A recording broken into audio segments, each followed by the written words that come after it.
Ross's diary, day 847 since the apocalypse. The world is a frozen wasteland, and the giants have taken over. But my life is even more tragic. I was left in the cold. Death is imminent, unless I drink my own Where's my food?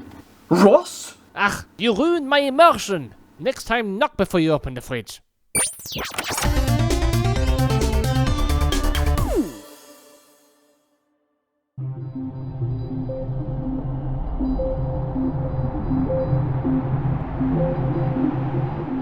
Hello and welcome back to Prototime. Today we are braving the Arctic winds to take a look at a very unique prototype set. Take a look at this part, 30248. Where does this come from? You might pull up Bricklink and check where it appears, but actually this is the prototype version, with 4 studs at the front. If you're a Rock Raiders nerd, you might recognize the prototype because of its appearance in the early product photos of 4920 Rapid Rider. But this is clearly not belonging to the Rapid Rider, so what did it belong to? Luckily, the box it was in had even more parts, so here's the answer.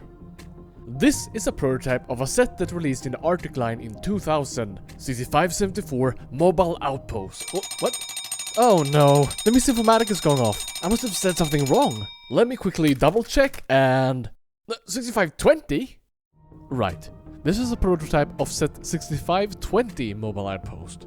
Then why does it say 74? When I inspected this set further, I realized there was more to it than simply being a prototype set, and it explains a mystery of the Arctic theme that has been there since its release in 2000. To fully understand and appreciate this mystery, we need to dig a bit deeper and learn how the Arctic theme was developed. Let's take a trip back to 1987.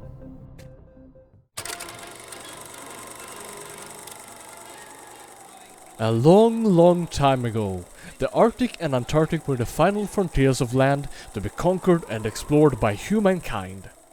It was a fascinating, desolate continent for all explorers, including kids. Someone at the LEGO Group thought and pitched it as a LEGO theme. Thanks to a fantastic article in this Adventures magazine from 2000, we get a better look behind the scenes of the development of the entire theme. It started concept development in 1987 and was codenamed Polar. The prototypes here are honestly mesmerizing once you can see the details with the power of a high-resolution scanner. Enhance! Suddenly we can see planes, icebreakers, an oil pipeline and prototypes of ski equipment, nothing which made it into the final theme. But this was not meant to be. Other than the Arctic Technic Wave of 1986, which had a matching logo to these prototypes, the Arctic was left unconquered so far. But the dreams of the Arctic lived on. Project Polar continued development into the 90s, where it was more refined with more modern and detailed parts. Treads and skis were abundant in these prototypes, and we get the first appearance of what appears to be a seal and penguins. This photo was supposedly in 1996 when they added more red to the color scheme. But there was one more important change. Once the theme got approved for production, it would get the privilege to introduce orange LEGO bricks. Around 1998, the Arctic theme was essentially finished and ready for release. We can actually tell this from 2 cancelled sets, 6570 and 6576. The instruction booklets and the sticker sheets for these cancelled sets were accidentally leaked online, and they have a 1998 timestamp rather than the year the other sets launched. This evidence suggests that the parts and most sets were finished in 1988, but some sets and the theme's full release was pushed back for an unknown reason.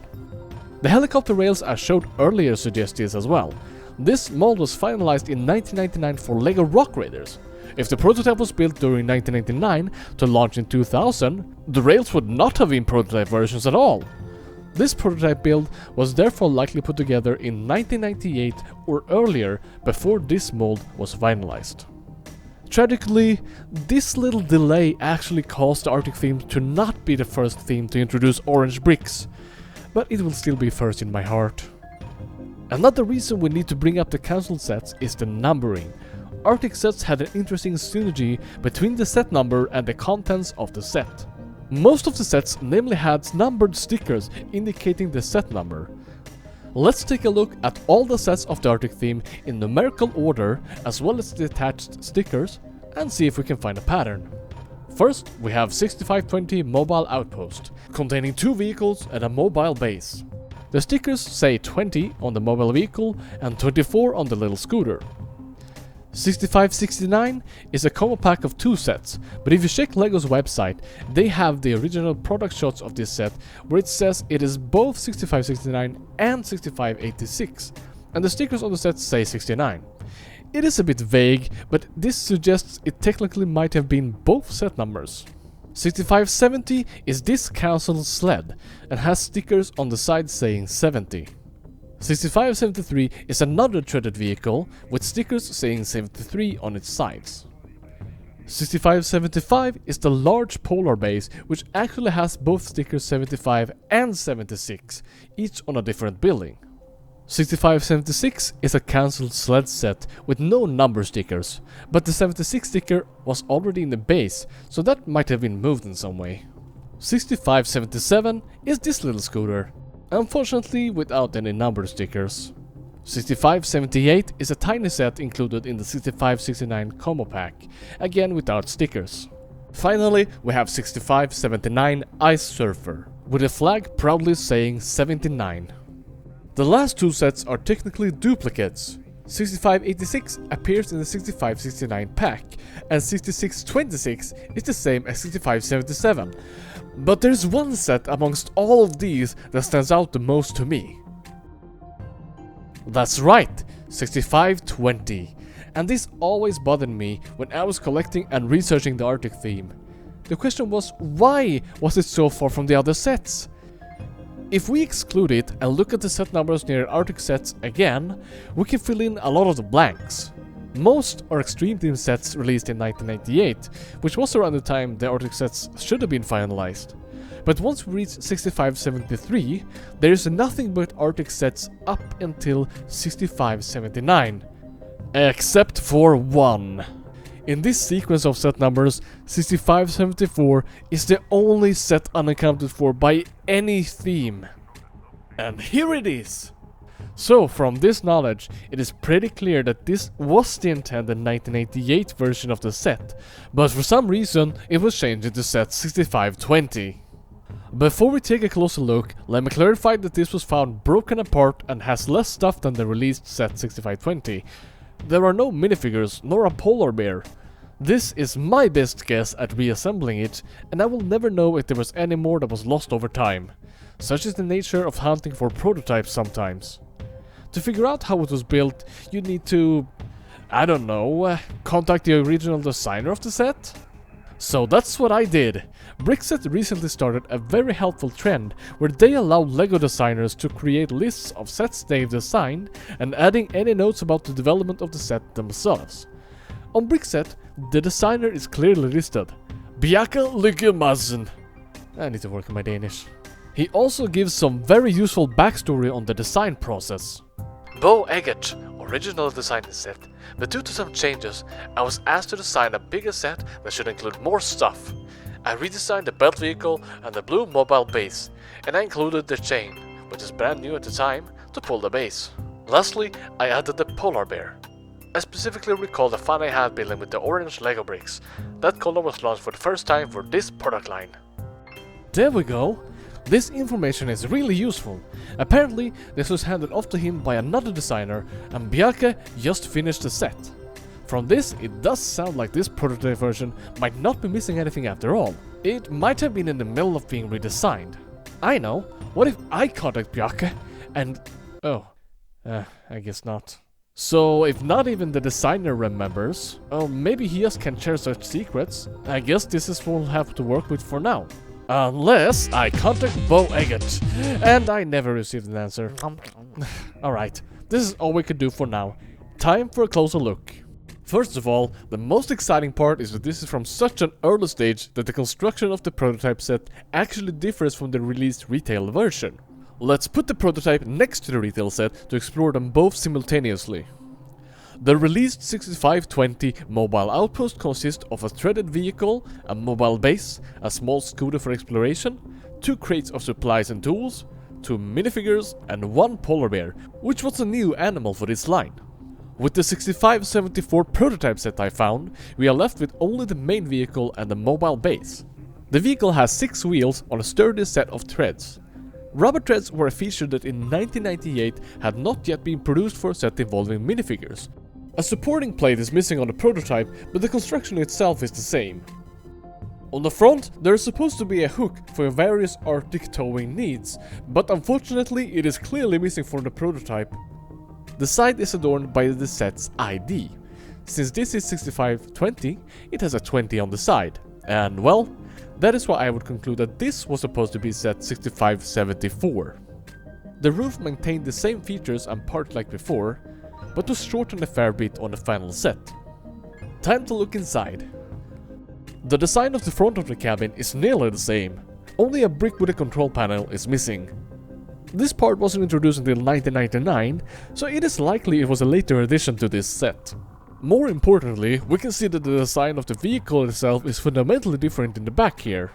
The inner area is much larger on the prototype. We have some sort of research workspace, making nice use of panels and windscreens to give lots of internal space in a very small form factor. The windscreens that the minifigure inside maintain a nice view of the Arctic landscape outside. This sticker is almost unique to this prototype. If you look at the final set, this graphic itself does appear, but it's part of another sticker and was actually placed inside the mobile base instead. They removed this entire cabin and instead replaced it with a pair of crates containing tools. For play value, that is very understandable, but the design here is just lovely. Only 4 transparent parts, and they fit together so well. All in all, a very interesting variant of this vehicle. Moving on to the mobile base, we have some guesswork to do. On the final set, there's a chain connected to 2 pegs that are then pulled by the main vehicle. A small handle keeps the base shut while moving, and there are 2 small headlights mounted at the top. On the prototype, yeah, this is not as clear. It is really hard to tell what these clips were originally for, but they clearly were intended to keep the base together somehow. With these clips at the top though, I have no idea. They probably held an antenna or flag at some point. Since we know that there was no chain at this stage, I imagine the base was actually not supposed to be pulled forward, which makes it very hard to try figuring out any functionality between the base and the vehicle. The sides of the prototype base are adorned by tiny plates and clips to hold tools. I can only guarantee the radio and ice axe belong to this set. I thought this drill here also belonged to it at first, but if it was, it should have been the prototype version. Moving on to the panels, we can see that these also have numbered stickers. Of course, the number is 74 in the prototype and 20 on the released set, but the design is otherwise identical. The side and underside of the base has a different construction compared to the final set. On the prototype, these tall bricks are slid into place and technically only attached at the bottom. Perhaps this was a bit too advanced building technique for kids? The underside has much less parts and feels really unfinished. While it is stable enough, the final set definitely reinforces this part a lot. The interior design of the base differs a bit from the produced set. As I said previously, there is no sticker inside the base here. Instead, it has a few more gadgets decorating it. This comfy seat that appears in the final set is also missing. And hey, guess when this part was introduced? That's right, 1998, so this is likely a placeholder before they had the final print for the computer. The final set has 4 hangers, used by the 2 minifigures to hang their hoods and backpacks on while they're inside the mobile base and doing research. But with the prototype I only found 2 of these hangers, so I assume they maybe didn't have backpacks yet at this stage. Also, I might be imagining things, but if you look at a box concept art for this set in the magazine, the interior here looks like a perfect match of the prototype interior. It's far from conclusive evidence though. And that concludes the design overview. It is unfortunate we cannot for certain know how the prototype used to look at this stage without a bit of guesswork. I wish we would have been able to get some more information from the designers, so I will keep trying and might have an update in the future. Now that we have a good overview, we can inspect the prototype parts themselves. Like most prototype versions of released parts, it is usually not very easy to tell the difference between a production and prototype version of the part. Luckily, we have a keen eye and prototype markings to go by. First off, let's take a look at the sled rails. As I said before, these are absolutely legendary prototypes. The fourth stud was replaced by a reinforcement on the final part, either to make it less fragile or make it easier to mold. This part changed so late in production that you can see it in about half of all box art from 1999. A more detailed look reveals that the tips of the rails themselves are much thinner on the prototype. The final part actually has one extra hole at the tip, which the prototype doesn't have. The side profile is slightly different. The end of the bridges are slimmer on the final part, while on the prototype you can see a 1x2 brick leaving zero margin between the bridges. The underside of the bridges also get reinforced a bit. Note how this angle changes. We do have a large plastic sprue left behind, but unfortunately we have no prototype markings. We can compare with the location of the mold markings of the final part though. Next up, the large base panels or prototypes too. It's hard to tell from just a quick look, but the prototype panel is slightly shorter and the ridges are slightly different and a bit rougher if we zoom in. The LEGO logos seen on the top are very interesting too, as the logos appear a bit shallow and have another orientation. Another detail, which is present on a ton of prototypes, is that the hollow stud's shape is different. On the final, it's an X shape, which isn't present on the prototype. The edge directly underneath the studs is slightly sharper on the prototype as well. On the underside, we find the most visible difference. These tabs in the corners are removed on the final part, and we can also see these hollow pegs are different, with a more rounded shape. But the biggest giveaway of all is that it has a prototype marking consisting of two letters, FF, one of the most common prototype markings. We unfortunately do not know exactly what FF stands for. Some claim it's Futura form, because Futura was the name of LEGO's product development department. Some say it's final form. Not even the part designers I've asked can remember, because it's been so long since these markings were used. Lastly, the finalized window has little nubs to keep the glass in place, which are missing on the prototype. The glass is also a prototype version. It was only ever paired with this panel, and this was the first appearance of this part. We see this glass and variations of this panel appear plenty of times in the Arctic prototypes of the magazine, but only this part ever made it to production. Putting the glasses side by side, we see a significant difference in artifacts from the creation process, but there is nothing in terms of legible markings like part numbers. We already mentioned the sticker before. There are some small differences in the art itself that you can see clearly here. Let's also take a closer look at these tools. The radio was originally released in 1979 for the classic space line, so that is not a prototype, but a closer inspection of the ice axe reveals it actually is a prototype. This is a very good example of how shapes subtly can change compared to the final part. First of all, it's made out of solid plastic, while the release part is a softer plastic, and you can definitely see it in the edges being sharper and more reflective.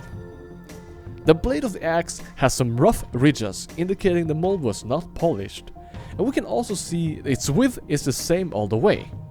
On the released ice axe, it actually gets wider near the end instead. The handle looks slightly different too when put side by side. That's all for the mobile base.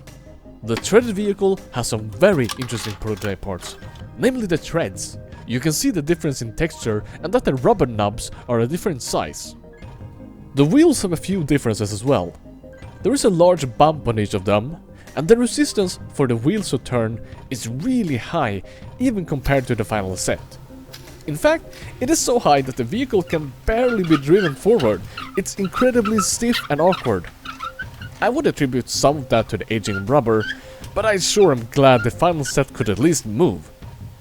The rest of the bricks are not prototypes, but they're in really good condition. It's also very interesting to have orange bricks from before they went into production. And that concludes the tour of the prototype parts of this set. Okay, that was a detailed overview of the prototype of presumed set 6574 Mobile Outpost. In hindsight, I do understand the changes made to this set. Adding the chain to tow the base made so much sense and gave both sides of this set a clearer purpose. The removal of the interior space also made a lot of sense. It was all enclosed space and did not offer much play value. Why would you need space inside of the driving vehicle if you can just tow the larger mobile base with you, right? The crates with tools are a much better choice and offer better play value for kids. It also makes the set feel less empty. You have enough room for 4 figures, maybe more, And you'd only get 2? That's not very effective use of space. The extra scooter and the beer that was mentioned to be added also definitely makes the set feel more alive, and allows for the 2 minifigures to drive 1 vehicle each, which again increases play value. Which is the purpose of LEGO toys. There is more to explore about the Arctic theme, and I hope to one day get to see the polar theme concepts in higher quality. The legacy of the Arctic theme also didn't end here. It was revived as a sub-theme of City with new product lines in 2014, 2018 and 2023. And it is very interesting to note how some of the concepts from the original polar prototypes appeared in these waves, namely the plains, icebreakers and ice landscapes. And in 2014 and 2016, we got minifigure scale penguins. I did find a few other prototype parts for this theme in the wild. At least one copy of the 6517 sticker sheet exists in a private collection, which I wasn't able to get my hands on. I also managed to find 2 genuine prototype parts. The first one is a prototype version of the polar bear. It looks identical to the released bear, only it has a few tiny mold differences, and a prototype marking under one of its paws. TF is a common prototype marking, meaning technic form. I also found these dark grey snowshoes. At first I thought they were fakes, but they are genuine prototypes in an unreleased color. We can actually see this because of a fairly significant design difference. Take a look at the holes here. Putting it next to a finished snowshoe, we see a row of holes is missing. This might sound like an indicator that they are fake, but look at this! As many other prototype parts, the prototype versions appear on box art and even in the instructions. So all snowshoes look like this in the prototype stages. But I will wrap up this story here. That's all for now. I hope you enjoyed this nerdy deep dive into the history of the fairly forgotten Arctic theme. If you enjoyed all the effort I'm putting into this video, please stick around for more. And maybe leave a comment if you remember the Arctic theme as well. Thank you for joining me in the cold, and I'll see you next time with another unique item or story.